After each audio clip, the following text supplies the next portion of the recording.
Home CannaBama. Change doesn't wait. Why should you? Welcome to the Gaia Guild. Global Action Impact Awareness. At GaiaGuild.com, thousands are coming together. Creators, innovators, changemakers, building a future that matters. Your membership unlocks events, classes, and connections that spark action. And explore the G3 collection and exclusive guild merch at GaiaGuild.shop. This isn't just talk, it's movement in action. Gaia Guild. Join today. Become a guilder. Visit GaiaGuild.shop. Let's take a ride down Kentucky's regulated road, man.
I grew up in Lebanon, Kentucky, and when I was in middle school, all these parents of my classmates started getting arrested for this organized marijuana growing syndicate that was known as the Cornbread Mafia.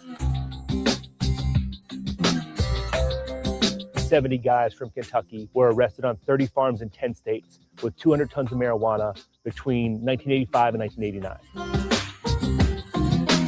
And so I knew that these stories had a currency in the culture. Like, it wasn't just a great story from where we were from. People needed to know this story. It was important for Americans to know that this happened where it did and who it happened to. It was a good story.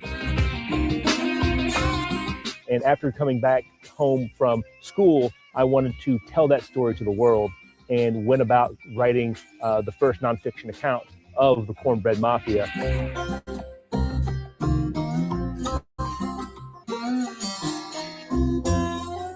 As Jim's cousin, I've seen Jim go through 6 years of writing the book to then publishing the book.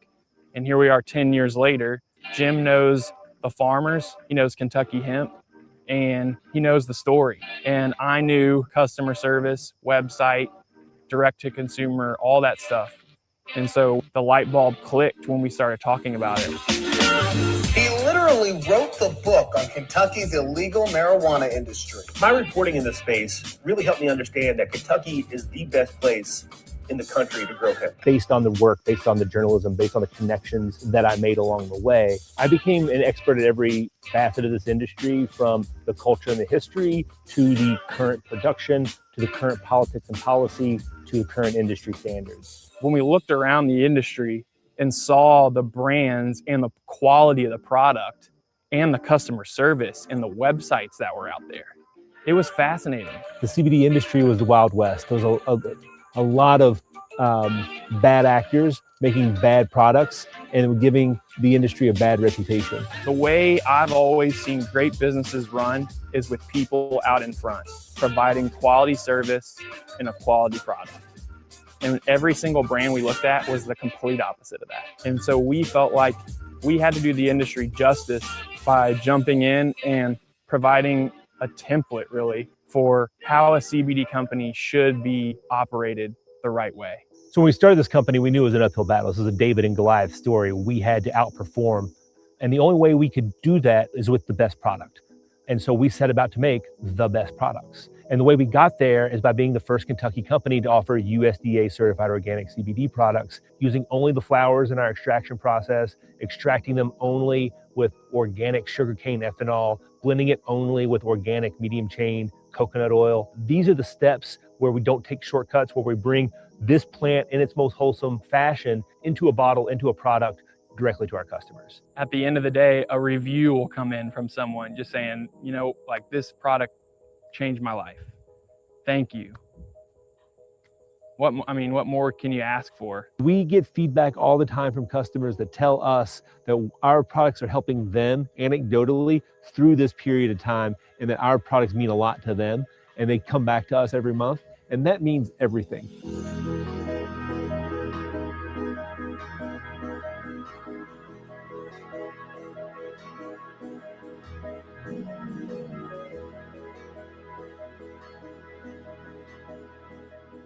It's about taking the story and combining it with the plant and the products to communicate to people that something is great here, and we do it really, really well. It's just our commitment to really the three principles: product quality, customer service, and transparency. And that's why we're here.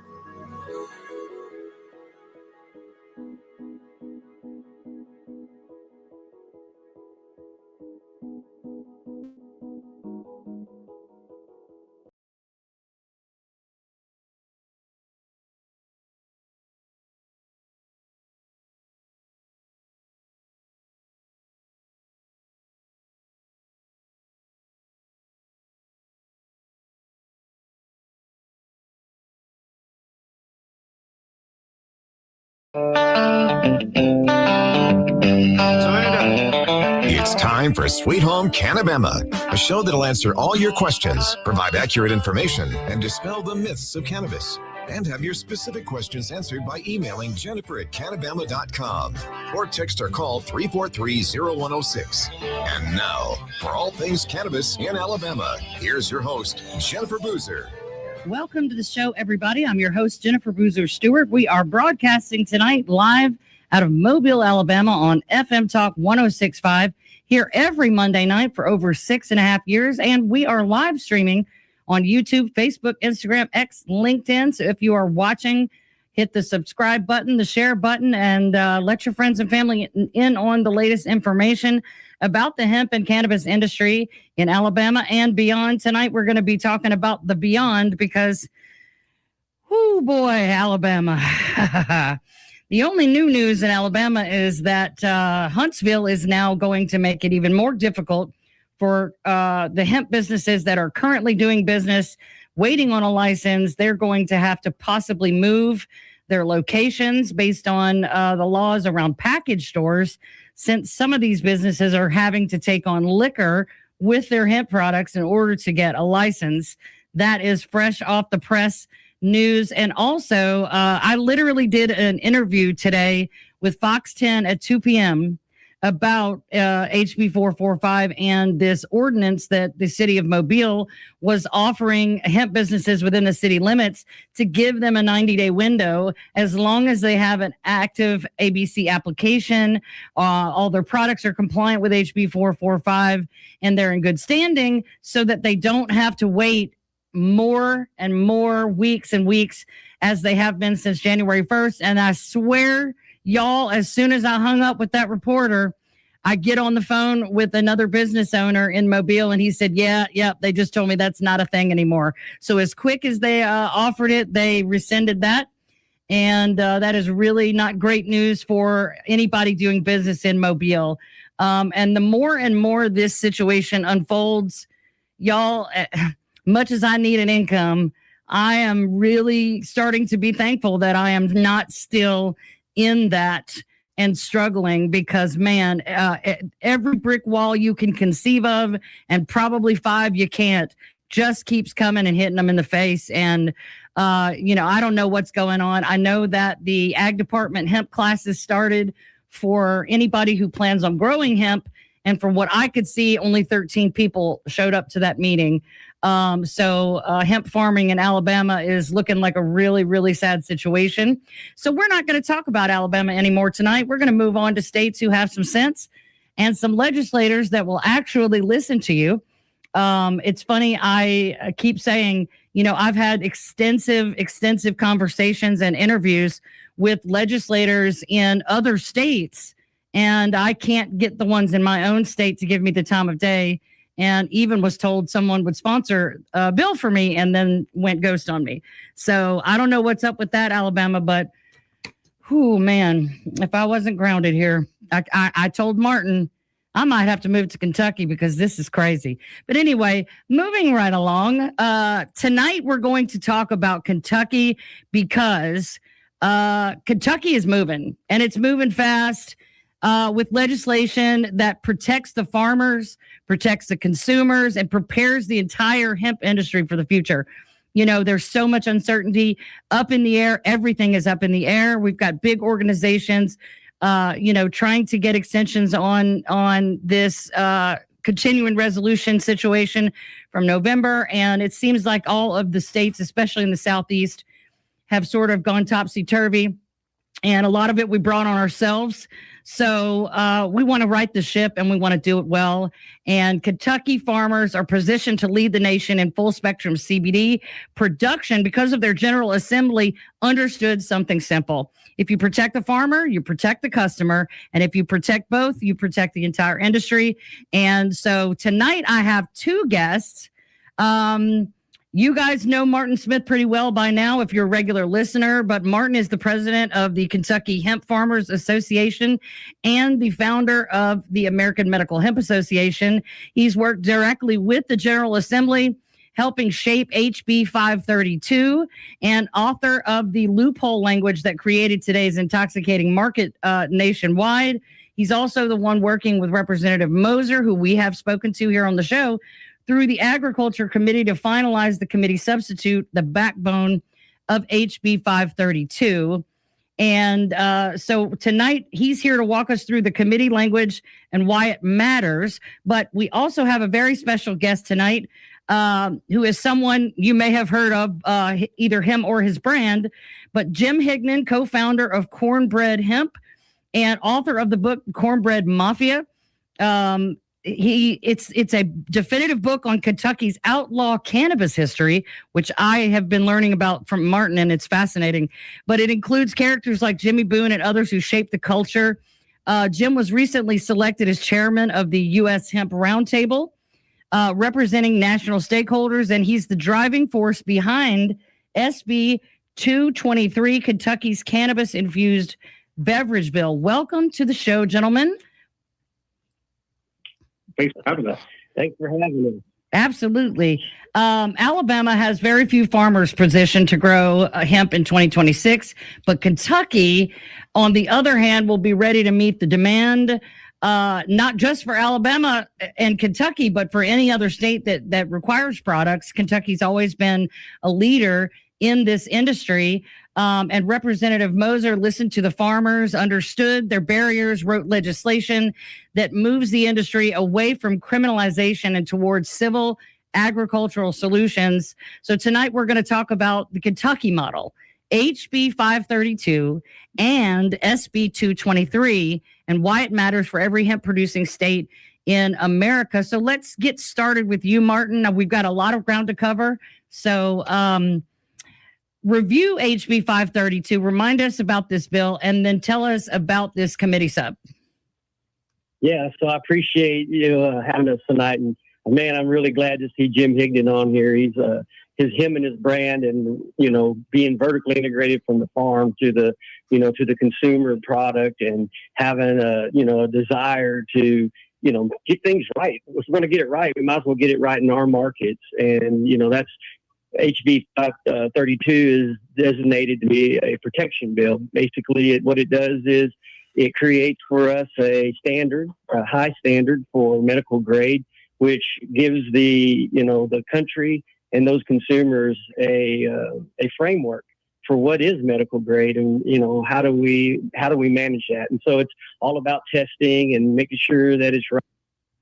It does inside of the bill is it protects the farmer from having issues like if your crop gets too hot, and it's there's other things that create variables in agriculture that now that we've done it for this long, we know these things are variables. And so the bill puts a framework together for remediation, which allows you to, instead of having a criminalization of your farmers, which is just, outrageous when you think about they're, so very little over the, threshold, and they're losing their livelihoods in the future. So, Right. And then it creates the destabilization of our industry. We saw it. And then from there, created a gap for China to send in isolates and other products that just the consumer was unaware of.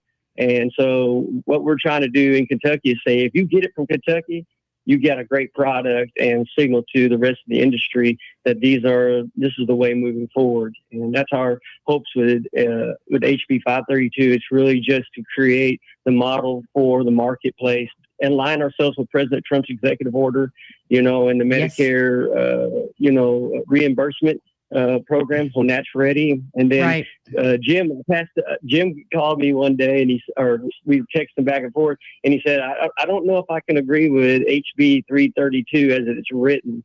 And so I was like, well, tell me about it, because it was when it was filed in a way that basically sets the stage for the committee sub, where the committee sub, what happened with my hijacking of the language that happened back in 2016 that created the loophole was I was just trying to protect and give us a definition for what a legal extract was. Right. And then, of course, once you got that framework in, the world turned it into Delta 8, Delta 9, Delta 10, Delta, and created all of those products because of the legal definition. Right. So that was 2017 HB here in Kentucky with HB 448. And then the language got adopted into the 2018 Farm Bill, and the rest is history. Right. So I wanted to make sure I created a process that knew exactly what the intentions were to protect the farmer and to create a standard that the federal government and consumers could trust. And so we had a lot of chaos in the past, and we're trying to avoid it. And that's what HB 532 does. Right. We've talked before about, how I've seen when you're a retailer, especially when you're early on in the game, we saw things. I'm like, what in the heck is all this stuff? We've got to take a break. When we come back, we're going to talk more with Martin Smith and Jim Higdon. Stay with us.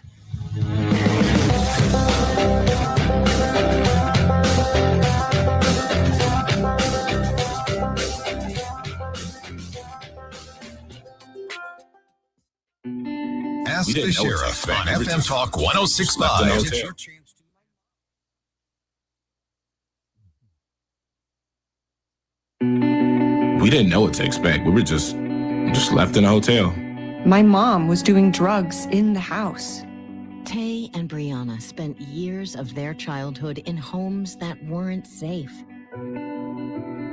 They were placed in foster care and longed for a permanent, loving home. I didn't know what my future was. I wouldn't speak to anyone. I was afraid of everything. With help from the Dave Thomas Foundation for Adoption, Brianna and Tay were adopted and now feel excited about their futures. I'm studying to be a chef, and I really want to travel the world. I'm going to be a mechanic, and I can focus on my career. Right now, in the United States, there are more than 100,000 children in foster care, just like Brianna and Tay, who need a family now. Learn how you can help at davethomasfoundation.org. Ask the Sheriff on FM Talk 106.5. It's your chance to ask the sheriff, Mobile County Sheriff Paul Birch. Always fun to be here. Community questions. Well, what do I do about this or that? You've got the sheriff here. Community answers. People who are deciding they're going to buy a gun for protection. What kind of gun I want to shoot, what I do with it. That is another program I started, is our arms familiarization course. Ask the Sheriff, now every second Thursday through May on Midday Mobile with FM Talk 106.5. Welcome back to Sweet Home CannaBama. Now with all the information you want about cannabis, here's your host, Jennifer Boozer. Welcome back, everybody, to Sweet Home CannaBama. We're talking with Martin Smith and Jim Higdon, both in Kentucky, about HB 532 and SB 223. Martin, I want to get back to what we were just talking about. We're basically, HB 532 is meant to create a medical grade standard for growing, processing, packaging, and testing so that we are prepared when this Medicare program of reimbursement comes along, they're not going to accept any old product, because in the last 7 years, we've given them plenty of reason not to trust the industry at large for reasons that you were just talking about, and all of these outlier products and combinations like CBDJ, whatever that is. Some of them flabbergast me, because I don't even know where to begin, especially as a retailer who's not a chemist in the processing lab or a farmer growing, and some of this stuff is just way out in left field. So we've given a lot of people reason not to just blanket trust what we're doing in the hemp market. And that's something that we have to fix. But this bill is meant to stabilize that, create a high standard, and be ready so that when these elderly people on Medicare come in to buy these products, they can feel confident, and so can Medicare, that they're not going to get heavy metals and mold, mildew, mycotoxins, or some kind of Chinese isolate like what you were discussing, and because God knows what that would look like, And so that is what this is for, to stabilize the supply chain and then make these products available safely, legally, and make sure that we are doing our due diligence every single step of the way. I'm super excited to talk to Jim, because I know he is, I believe that video, he is the first USDA certified organic brand in Kentucky, which is, those are pretty rare. Absolutely. Yeah, thanks for having me. Yes. Okay. So Jim, I want to introduce you, and by asking you, I want to know a little bit about your personal story. We saw the video in the beginning of the stream, and but everybody that is in the hemp industry did something first. Most of us, have been around long enough that we had some sort of career or job before this. And then something happened that transitioned us into this most, I don't know. It's amazing. And it's also like the hardest thing most of us have ever done. But tell us a little bit about your journey into this and why you do what you do. Thank you, Jennifer. I am going to get into that, but I just want to say, I love the good people of Southern Alabama. We vacation down in Orange Beach. Shout out to Lairdague's Seafood in Orange Beach, Alabama. Really, I really look forward to getting down there every chance I get. Well, and I live about 20 minutes from there. And yesterday, my daughter and I got to go to the beach for a few hours. And I told Martin, I texted him from the beach. I said, I meet people everywhere I go. And wouldn't you know, the very first person I struck up a conversation with was a lady from Kentucky.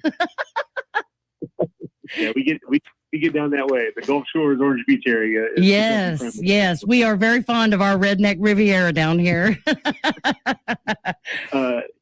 Every SEC team's got a tent on the beach. It's all like a tailgate party out there. Absolutely, all the time. Yes, roll tide. You also broke news to me. I didn't know what you told me about Mobile and that grace period they were going to grant licensees. Heard about that, was looking forward to it, working towards it. We were in the fight against HB 445 last year. And I remember that. Yes. And it took away all of our direct-to-consumer customers in Alabama, which was heartbreaking for us. I just, my heart goes out to the good people of Alabama just getting raked over the coals on this stuff. Right. Well, my business, CannaBama, was the very first hemp dispensary in Alabama, and we had to close. So, yeah. And I got calls for probably at least 3 months. Every single day, multiple times a day, got calls. What are we going to do? I'm having nightmares again. I can't sleep. My hands hurt.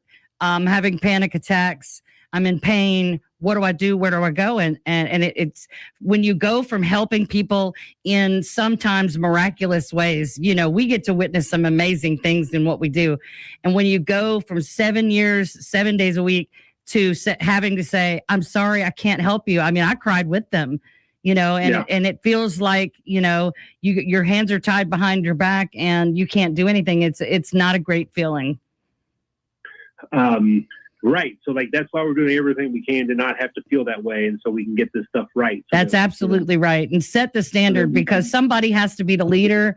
And of course, I would have loved for Alabama to join Kentucky, and that was my intention. And not a single legislator. It's an election year, so we're voting on license plate designs and things that don't matter, so that nobody ruffles any feathers. But anyway, back to you.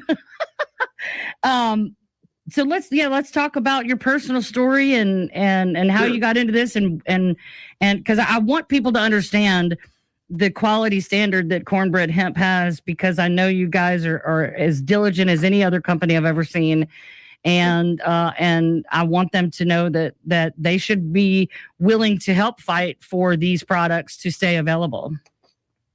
So, like you said, I grew up in a town called Lebanon, Kentucky, in Marion County, which had the notorious distinction of being the headquarters of the Cornbread Mafia.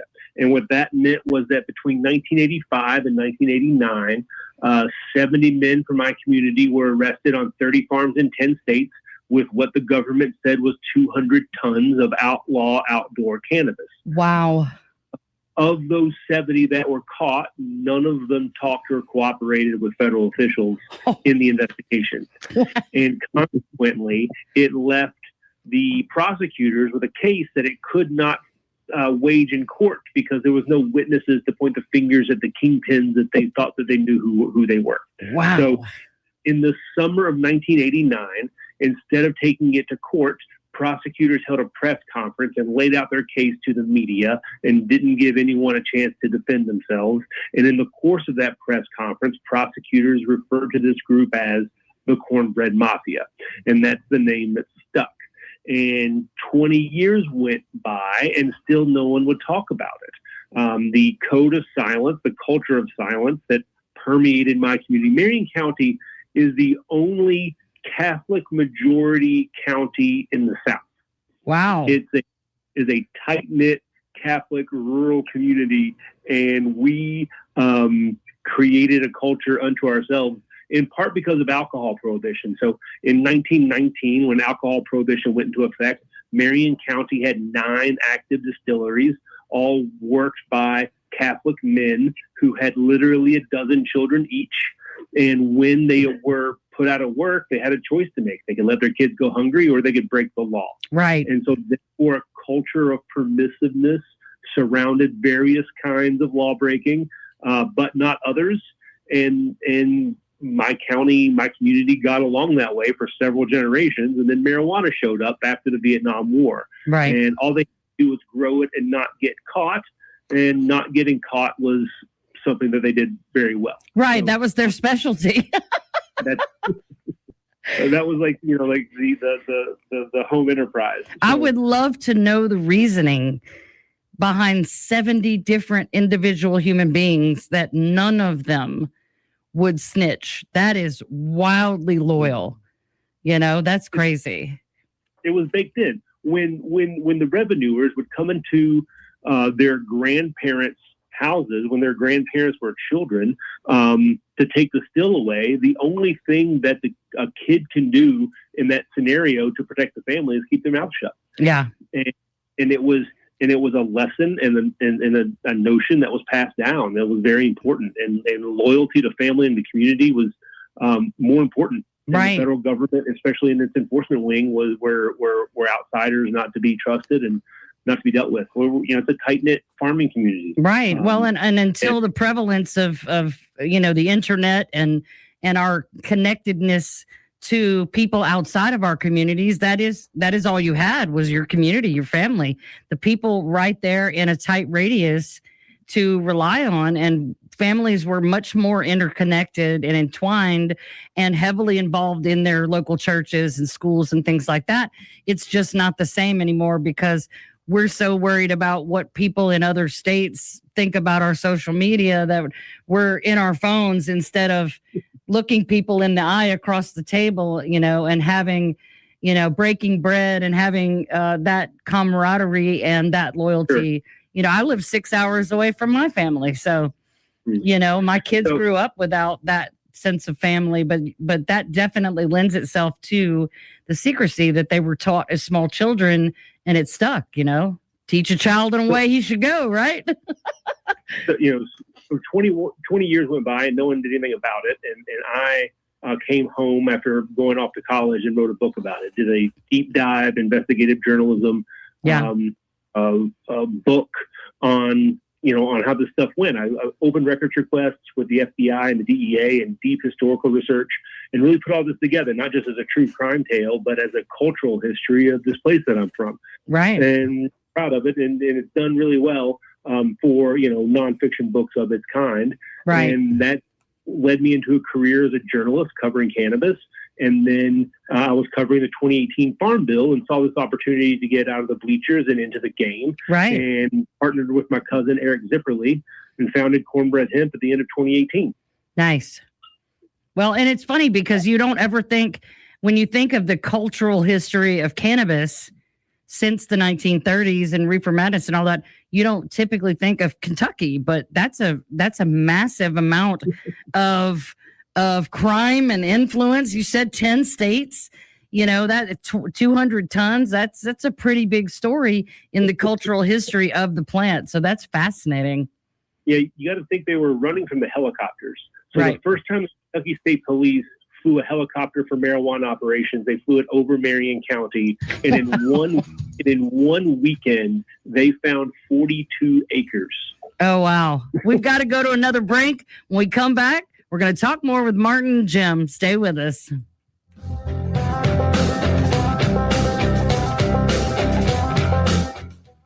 FM Talk 106.5, the Gulf Coast Weather Authority, and Dr. Bill Williams. The Gulf Coast can expect patchy fog tonight. Low temperatures will be in the upper 50s at daybreak. For Tuesday, morning fog, then mostly sunny with highs in the upper 70s. And the outlook for Wednesday, morning fog again, then mostly sunny with afternoon readings in the upper 70s. This is meteorologist Dr. Bill Williams for FM Talk 106.5.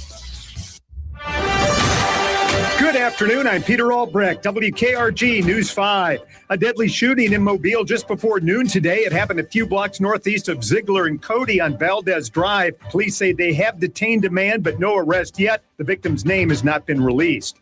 One lane of the Cochran-Africatown Bridge will be closed for an indefinite amount of time after a crane hit the bridge. According to ALDOT, the accident happened yesterday. A crane that was being moved along the water made contact with the bridge. Airport officials in Gulf Shores say about 16,000 passengers traveled through the airport in January and February. 77,000 travelers used the new terminal last year. In sports, South Alabama has lost Friday night at home to Southern Miss costly as the Jags will enter the Sun Belt Conference tournament as the number 6 seed. They'll have to win 4 games to win the title. Their first game is Friday in Pensacola at 7:30. With local coverage you can count on, I'm Peter Albrecht, WKRG News 5.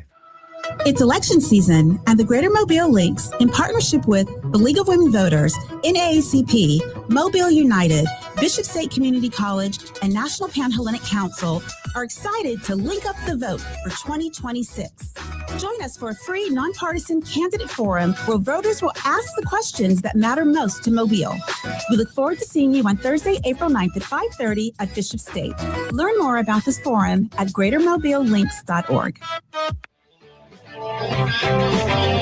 Welcome back to Sweet Home CannaBama. Now with all the information you want about cannabis, here's your host, Jennifer Boozer. Welcome back, everybody, to Sweet Home CannaBama every Monday night right here on FM Talk 106.5.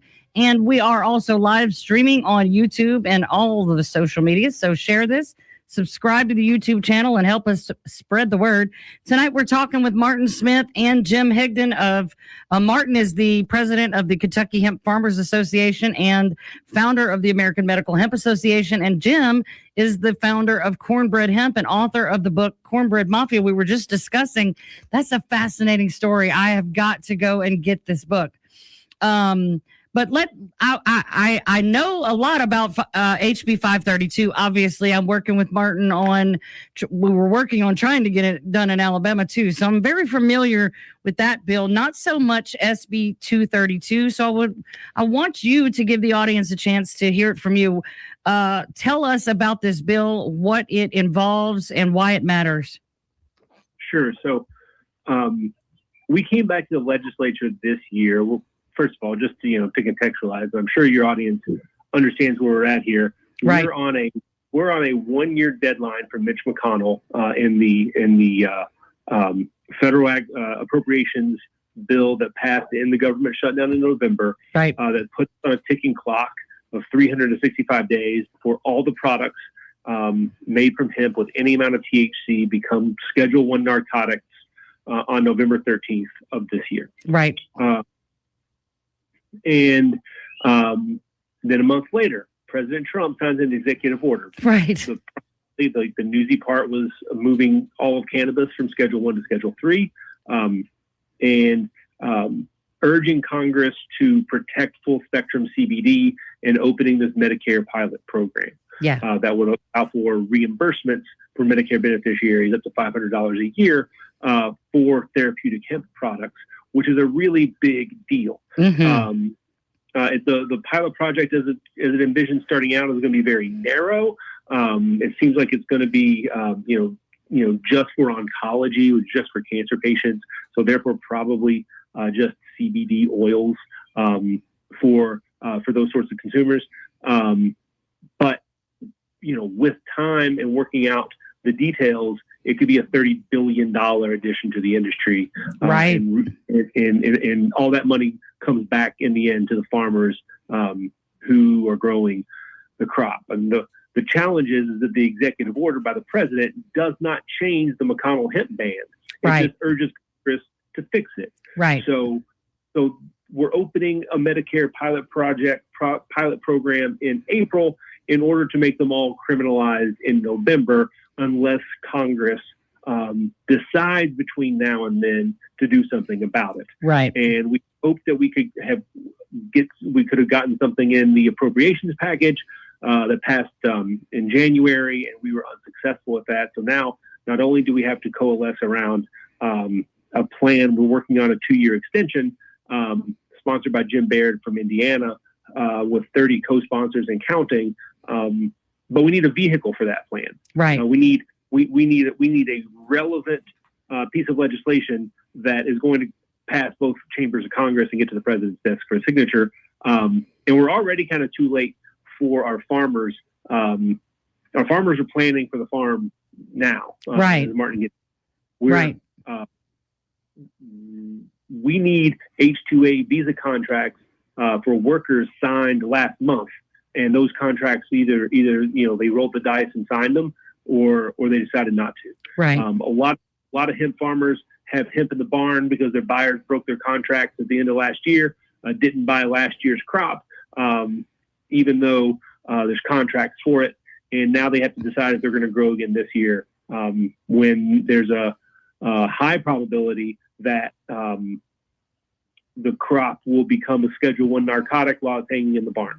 Right. And the planting, May, we're talking about May and June is when they would need to be able to start planting, correct? Correct. Yeah. Yeah. Martin can tell you, but we like to get plants in the ground in mid-May, but then it always rains, and so they come in. We get them in early June. Mm-hmm. Yes. I live in subtropical Alabama on the Gulf Coast, so it's a monsoon May.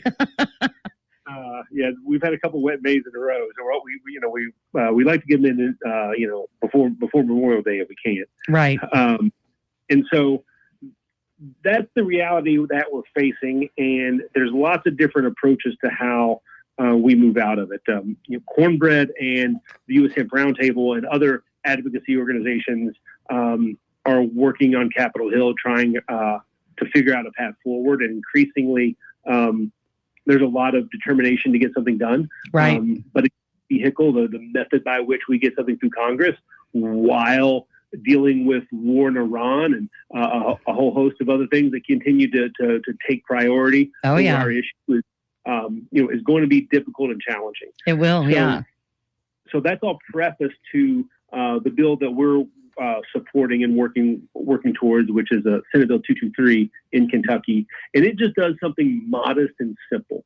What we're asking legislators in Kentucky to do is to give the hemp industry a vote of confidence by voting in favor of a modest improvement on the regulatory framework that was put in place last year in SB 202.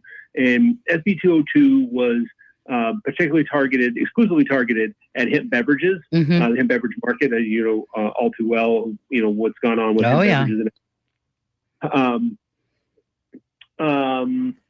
And among the things that it did, it capped potency to 5 milligrams of THC, and it eliminated on-premise sales by the drink. And it took away the ability for most retailers to sell by the package, except for liquor stores. So only liquor stores can sell 5 milligram THC beverages, and there's no on-premise sales, and no one else can buy them. Yeah. They did allow us to keep direct-to-consumer sales, which was nice of them. Right. And so what SB 223 seeks to do is restore on-premise sales of hemp THC beverages, right, and to grant hemp retailers the right to sell hemp beverages by the package. And then some small things like, of all the things that they decided to do to us last year, they forgot to ban open containers in motor vehicles. And so we would like to ban open containers in motor vehicles because we don't want our product involved in something unfortunate. Right. And so, that never even occurred to me. You know, we just have, we've got some really new strict laws. Ours are 10 milligrams, but I never even thought about the open container part. That's a good point. So, so what we're asking lawmakers in Kentucky to do is to support this bill, but implicitly passing a bill that envisions a future for this product means that they're voting in favor of us figuring this out in Congress, right? By the end of the year. Yeah. So it's like the other bill that we're tracking in Kentucky is a tax bill. It's called HB 612, and it's a wholesale re-envisioning of the alcohol tax scheme that eliminates the beer, wine, and spirit sections that the tax code has always had. The beer had a lower tax than spirits. Wine was somewhere in the middle. Right.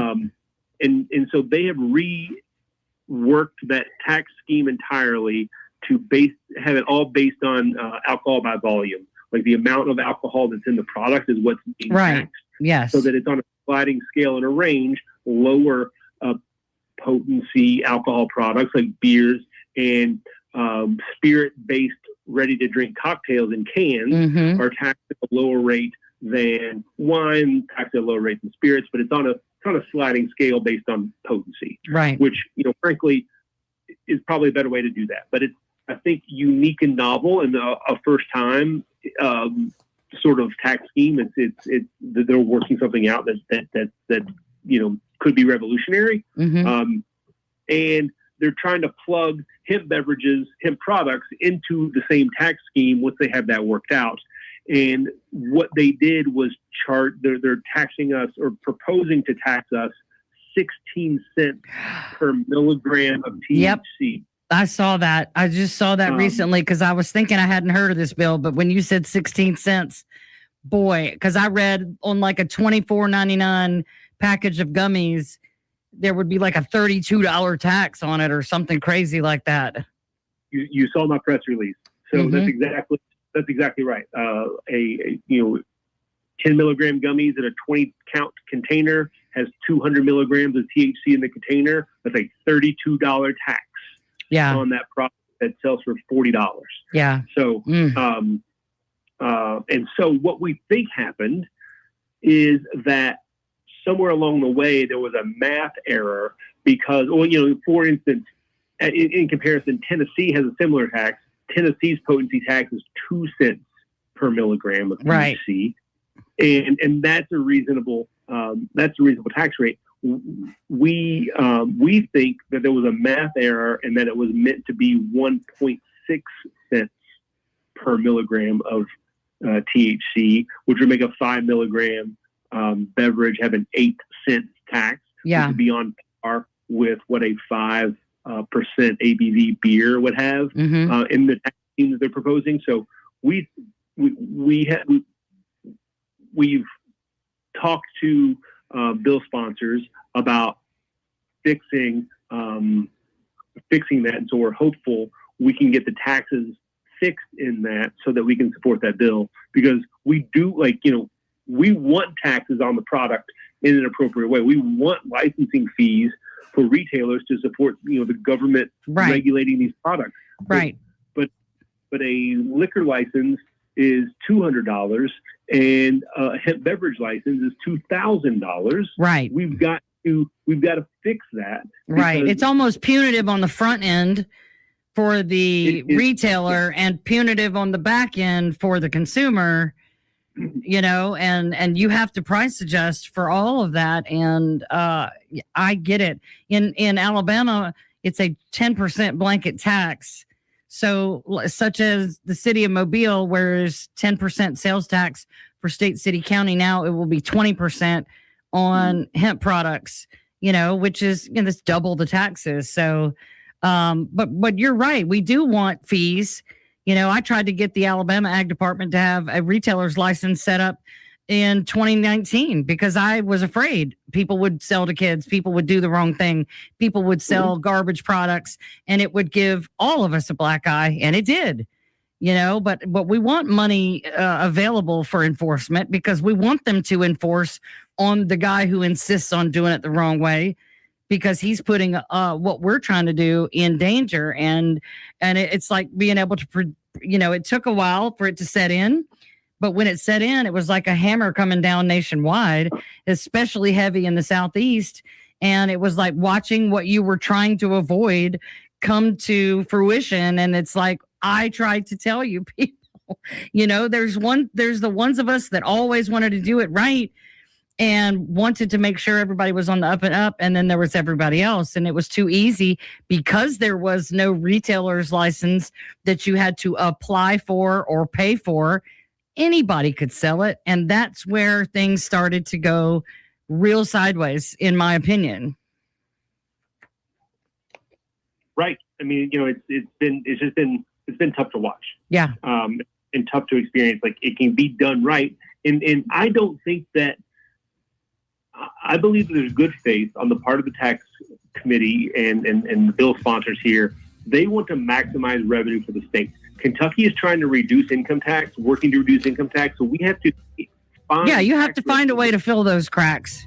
And I believe that there's good faith in getting the taxes right to increase the tax base by not overtaxing the product and not overburdening retailers with too high of licensing fees. We have to go to a break. I am so sorry. I was waiting for you to get to a stopping point. We have to go to a break. We'll be right back. Every moment counts if you're at risk or living with lung cancer. And anyone with lungs can get lung cancer. It causes more cancer deaths than breast, colon, and prostate combined. It can feel like a race against time. And while there may be moments where you question your next step, it's essential to know that you don't have to confront lung cancer alone. Through it all, Go-To for Lung Cancer is here for you. From screening, treatment, and survivorship support to finding the right care close to home, we are your community. As your friends, your guides, your teachers, your advocates, and your support system, Go-To is your go-to. Confronting lung cancer starts here.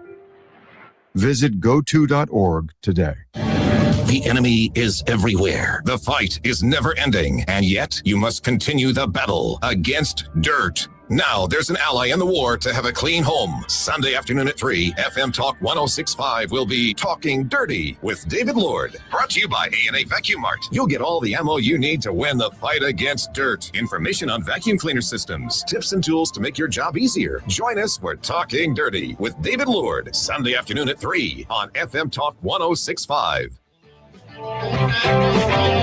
Welcome back to Sweet Home CannaBama. Now with all the information you want about cannabis, here's your host, Jennifer Boozer. Welcome back, everybody. We're talking with Martin Smith and Jim Higdon, both from Kentucky.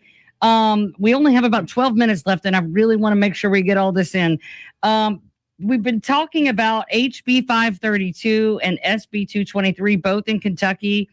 And basically, if you had to sum it up into one phrase or two, SB 223 needs a stable, compliant supply chain in order to create this beverage carve out. And HB 532 creates that high grade supply chain. And so together they can basically makes a 2-lane system. SB 223 is the storefront. HB 532 is the farm that supplies it. HB 532 is the agricultural lane, and the other is the beverage retail lane. Martin, industrial hemp remains in its own lane. You know, we can't forget every time we have this conversation, we can't forget the other side of this is hempcrete, fiber, bioplastics, biodiesel, you know, all the things, anything made from cotton, wood, or petroleum can be made from the hemp plant. So there's also that, and separating those folks so that they don't have to go through the same rigors as the people who are producing for human consumption. So let's talk a little bit about that and how this is going to protect everybody from the farmer to people like Jim who are making products as well and selling them to the public through his business and online, and then stores like mine and all the others around the country who are strictly retail.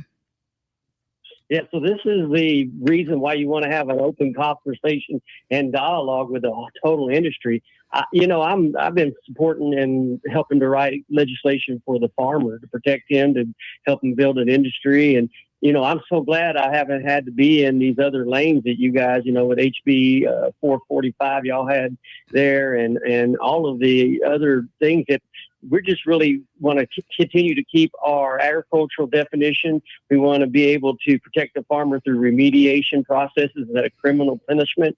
And we want to be able to guarantee that the products that we do create have a quality standard, a marketplace that avoids all this craziness and chaos that is created. Just think about being an industrial hemp farmer. You plant your crop on a 7-inch row, as thick as you can get it, and you take it out before it even gets to flower or to making. And it's easy to distinguish. You can drive by and look at an industrial hemp crop as opposed to a medical, or an extracted human consumable production model. So letting these guys free and creating, that's what HB 532 does. It really says, okay, this is industrial hemp. This is a carve out for things that are consumable product lines. And, with that, we know you're going to go to flower. We know there's going to be agricultural variances, drought years, wind, and we want to be able to give you a process to remediate that product when it comes in above the 0.3 threshold because of agricultural variances. So it gives us a great variance on that to a 0.5, I believe the variance is. But that product has to go into remediation, which means you go in and you let the processor do what he does and formulates it below the 0.3. The process doesn't cause him to lose his farm or lose the crop or lose. So protecting all of the production values that our farmers need for this market to even begin to talk about intoxicating substances derived from it. I created that hemp bill or the hemp language in 2016 or 17 to protect the farmer or the extract.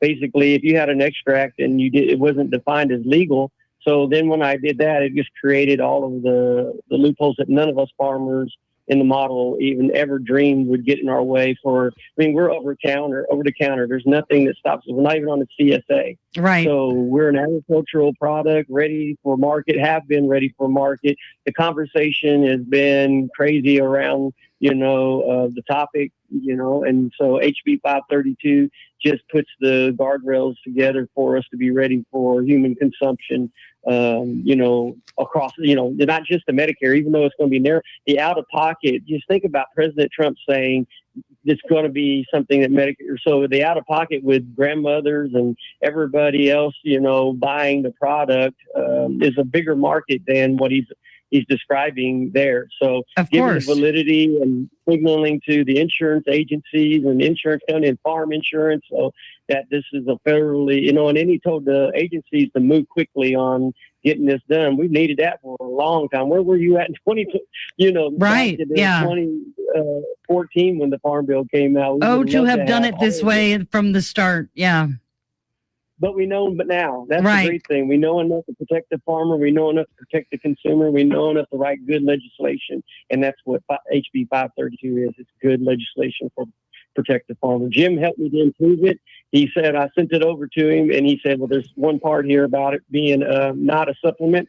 Eventually it will be ruled upon. And so we we changed the language to say when that happens, then the departments will promulgate regulation to meet that desire of the federal government to open that up. And so that gives us everything. I think that strengthened it, and ready for the future and ready for adoption across the country. So I appreciate you, Jim, for reading HB 532, the committee substitute, and pointing that out because it really did strengthen the bill. Yeah. Jim, let me ask you this, because I know you are with the U.S. Hemp Roundtable and now you're the chairman. And then, of course, you're trying to pass legislation in your own state. What is the support like from the public? Because I know here in Alabama, we had a ton of public outcry with HB 445. I'm talking unprecedented numbers, and it didn't change anything for us here. How is it similar or different in Kentucky? And then, like I was on the Zoom call the other day for the national update. I think it was Haifa hosted, and I get all the emails from you guys at the roundtable. How are you finding support within the industry and then from the general public? We have remarkable support from the public, from our customers, from legislators. Yeah. And it used to be we would have to, to Martin's point, we would have to educate legislators about our issue and what's going on and why we need regulation. And now it's less necessary to do that because legislators know that we're on. And that's not just true in Frankfurt at the Kentucky state level. We're getting that when we go to Congress. Right. But, every time I start a conversation on policy with a congressional staffer, I'm like, okay, where are you at on this issue? What do you know? Because I don't want to start somewhere that's, is too elementary for you, but also just don't want to jump into what's happening today if you don't know what's going on. Right. And a lot of times in the past, we had to start from the beginning and work up where we were at. And now, these staffers are like, this is happening, and where are you at? Are you here or here? Right. It makes those conversations much easier because we're dealing with an educated audience. And Capitol Hill, as you know, is run by well-connected 25-year-olds who are, recent college graduates in a second job. Yeah, I have a 24 and a half year old son, so that's why it made me laugh, because you're right. The next generation is in the building, and they're taking notes, and they'll talk to their boss at the end of the day about the meetings that they had. And here's the notes that they took about these meetings that they had. And so you're really at the mercy of these young adults who basically filter all of that information from all the meetings they had that day up the chain, and eventually gets to the member.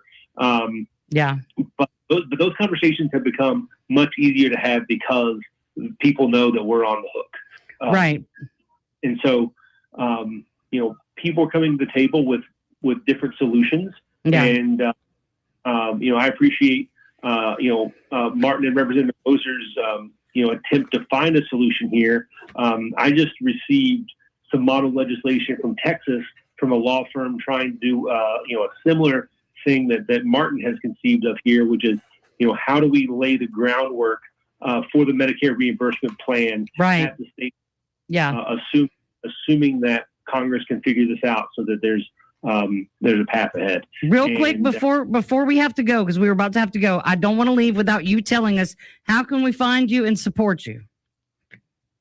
Thank you. Go to cornbreadhemp.com/action, cornbreadhemp.com /action will get you an email sign-up form, and then we can keep you up to date on everything that's happening in the policy world. You can also go to hempsupporter.com. That's the Hemp Roundtable website, and you can sign up for alerts there as well. And you can activate at the federal level and in your state. Thank you so much to both of you, Martin and Jim. This was a fascinating hour. I think we should do this again sometime. Whenever you're ready. Good. All right. God bless you both, and God bless American grown hemp. Good night.